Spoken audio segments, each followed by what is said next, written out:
હાલો friends, આજે આપણે કાળા અને ધોળા તલનો મુખવાસ બનાવીશું. તેના માટે આપણે એક કોટન કપડામાં તલમાં મીઠું નાખશું, 1 ચમચી મીઠું નાખશું, 1 ચમચી હળદર નાખશું. હવે આ મિશ્રણને આપણે બરાબર ભેળવી લઈશું. બધું મિશ્રણ બરાબર ભેળવાઈ જાય એટલે એને આપણે બધું આખા કોટનના કપડામાં પોળું કરીને પાથરી લેવાનું રહેશે. હવે આપણે કાળા તલમાં પણ 1 ચમચી મીઠું લઈશું.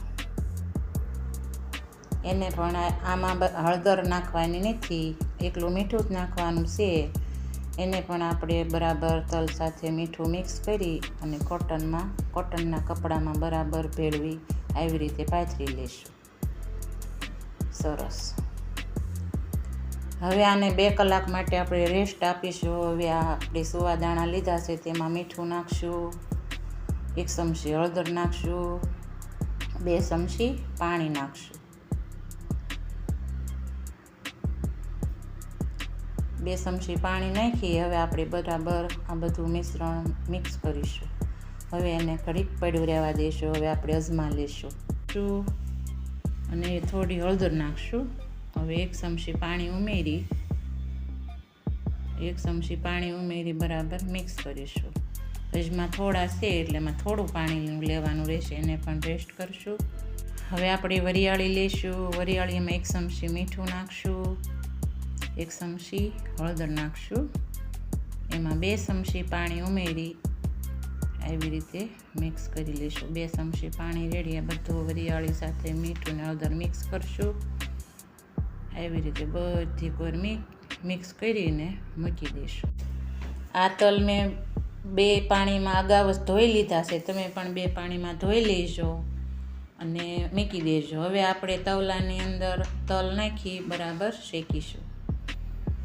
ગેસ ફૂલ રાખશું અને ધીમો પણ કરતા જઈશું. ફૂલ ધીમો કરતા જઈએ એટલે તલ સારા શેકાય.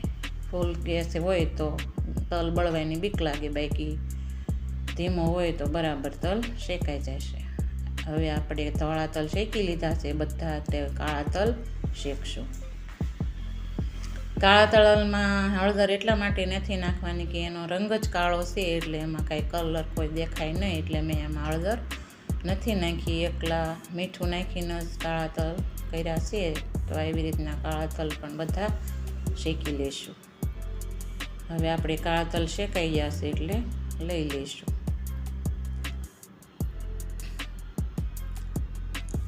હવે આપણે સુવાદાણા શેકશું. ધીમા તાપે બધા ફૂલ ધીમો ગેસ કરતા જાવીને શેકતા જાવી એટલે સુવાદાણા સરસ શેકાઈ જશે અને ક્રિસ્પી થાય ત્યાં સુધી શેકવાના રહેશે. જો આપણા સુવાદાણા પણ શેકવાની તૈયારીમાં જ છે. હલાવતા તો સતત રહેવું જ પડશે, કારણ કે તળિયે ચોંટી જાય તો બળી જાય. હવે આપણા સુવાદાણા શેકાઈ ગયા છે એટલે એને એક બાઉલમાં કાઢી લઈશું. એવી જ રીતે આપણે હવે વરિયાળી શેકશું. વરિયાળી પણ એવી જ રીતે સુવાદાણા જેમ શેક્યા એવી જ રીતે વરિયાળી શેકવાની રહેશે. વરિયાળી પણ ક્રિસ્પી થાય ત્યાં સુધી શેકી લેજો. શેકેલી વરિયાળીનો સ્વાદ બહુ સારો આવે છે એટલે વરિયાળી શેકી લેવાની. હવે આપણી વરિયાળી પણ શેકાઈ જવામાં જ છે, એટલે વરિયાળી શેકાઈ જાય એટલે આપણે ઉતારી જે બાઉલમાં સુવાદાણા નાખ્યા હતા એમાં ભેગી નાખી દઈશું. હવે આપણે અજમા શેકશું. અજમા ઝીણો દાણો છે એટલે ગેસ ધીમો રાખવાનો, નકર અજમા ફૂલ ગેસે બળી જાય. અને અજમા થોડા હોય એટલે શેકાય પણ જલ્દી જાય. એટલે આપણે જો અજમાથી શેકાવાની તૈયારીમાં જ છે. હવે આપણે હલાવતા રહીશું અને શેકાઈ જાય એટલે ઉતારી લઈશું. જો આપણા અજમા હવે શેકાઈ ગયા છે તો જે આપણે ઓલું મિક્સ નાખ્યું હતું બધું ભેગા અજમા પણ નાખી દઈશું. હવે આપણે ધાણા દાળ શેકશું. ધાણા દાળ જો હવે હવાઈ ગયેલી હોય એટલે આપણે એને થોડીક શેકવાની રહેશે.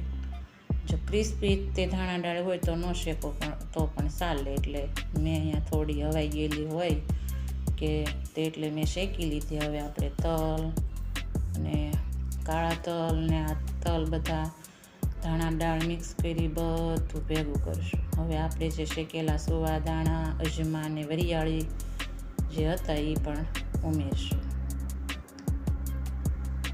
આવી રીતના બધું ઉમેરી અને બધું તલ સાથે મિક્સ કરી લઈશું.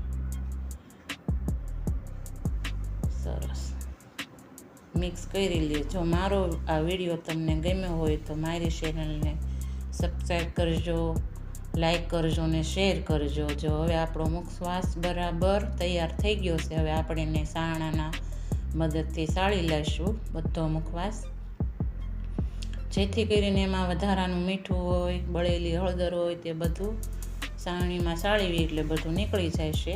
એટલે બધો મુખવાસ છેલ્લે સાળવાનો રહેશે. જો આ ડીશમાં જો કચરું છે ને બધું એવું કચરું વધારાનું હોય નીકળી જાય. એવી રીતે આપણે બધો મુખવાસ સાળી લેશું. હવે આપણો મુખવાસ તૈયાર છે. તમે પણ આવી રીતે ઘરે મુખવાસ બનાવીને ટ્રાય કરજો.